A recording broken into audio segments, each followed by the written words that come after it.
सब भूल गए, मानेसर का घटनाक्रम भी भूल गए आप कह रहे हो सब ठीक है, अब वो घटनाक्रम भी भूल गए, डिलीट हो गया। इतना बड़ा घटनाक्रम सरकार के समय हुआ था। अब भाई हर घटनाक्रमों को मैं याद ही रखता रहूं तो फिर दूसरा काम कैसे करेंगे हम? हमें आगे भी तो काम करना है, तो पुरानी बातें भूलनी पड़ती है, सबको मिलके आगे बढ़ना पड़ता है ना। देश हित में तो यही है। आज मैं हर व्यक्ति को कहता हूँ, मेरे कार्यकर्ताओं को, सुन लो दो बातें। नंबर एक, देश को जरूरत कांग्रेस की है और कांग्रेस को मजबूत करना हमारा सबका फर्ज है।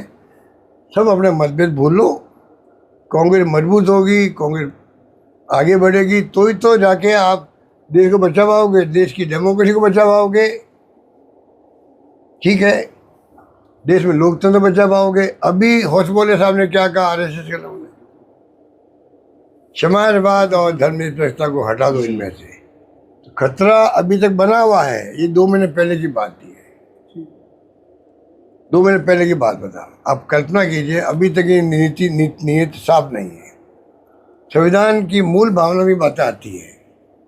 संविधान संशोधन बाद में हुए होंगे, पर जो संविधान की मूल भावना को देखा सुप्रीम कोर्ट ने, जब कोई केसेस हुए थे, उनका दोनों शब्द जो है धर्मनिरपेक्षता के और ये समाजवाद के, ये दोनों मूल भावना के साथ में है संविधान की, इसलिए रहना चाहिए।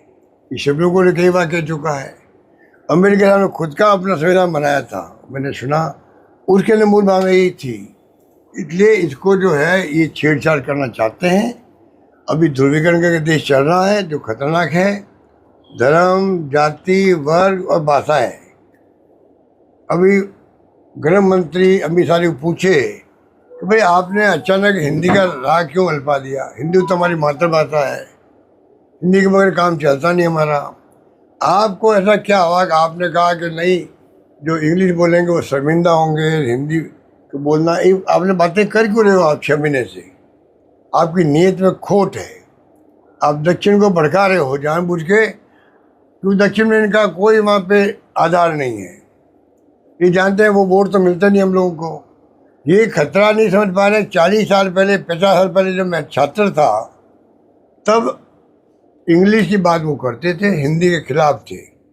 हिंदी का कोई बोर्ड वहाँ पे नहीं रहता था, उनको जला देते थे वो लोग।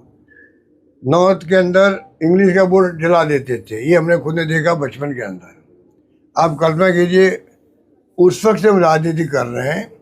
अगर इंदिरा गांधी, पंडित नेहरू या जो भी प्राइम मिनिस्टर बने हैं, ये अगर सब मिलके उसको नहीं करते, देश की एकता के लिए, अखंडता के लिए जान तक दे दी मैंने कहा इंदिरा जी ने। अगर ये भावना नहीं रखते हम लोग सबको साथ लेकर चलने की, तेलुगु, तमिल, मलयालम, बंगाली, पंजाबी, गुजराती, मराठी, क्या लिखा मालूम है किसी को? आप बताओ इनको कि तुम बात को मुद्दा बना के देश को क्यों बर्बाद करना चाहते हो? ये बड़ा सेंसिटिव इशू है ये। और गृह मंत्री अमित शाह जी ऐसा तो नहीं वो समझदार नहीं है, समझता इन बातों को। उसके बाद में अगर वो बोल रहे हैं, इसका वो जानबूझ करके इश्यू बढ़ा रहे हैं राजनीतिक लाभ लेने के लिए और नॉर्थ इंडिया वालों को खुश करने के लिए। ये बहुत सेंसिटिव इशू है, संवेदनशील इशू है। इस प्रकार बोलना खतरनाक है देश के लिए, देश की एकता के लिए, देश की अखंडता के लिए खतरनाक है। तभी वो बोल रहे हैं वो। इसका मतलब उनमें बहुत बड़ी साजिश है, बहुत बड़ी राजनीति है। जो इनकी जो चाल है ना, जो ध्रुवीकरण करके चुनाव जीतने की बार बार, उसी का ये भी पार्ट है। इनको समझ नहीं पाता। अभी नंबर 2 की रेस शुरू और मीडिया को ज़्यादा समझना चाहिए। मीडिया की भूमिका ही है। जब देश आज़ाद हुआ था तो मीडिया, इंटेलेक्चुअल, कितने लोग शामिल थे, उद्योगपति बड़े बड़े, आज सब गायब है, सब चुप है, मीडिया चुप है। आज मीडिया भी चुप है, देश का मेजर मीडिया जो है वो चुप है। ये सोशल मीडिया का काम चल रहा है। क्यों? ये मीडिया जिम्मेदार नहीं। वास्तव में आप या तो कहो कि कोई खतरा डेमोक्रेसी को नहीं है, राज अच्छा चल रहा है, सब ठीक हो रहा है, ये तो यही कहो। इसलिए जो कुछ हो रहा है देश में, चिंता हर नागरिक होना चाहिए।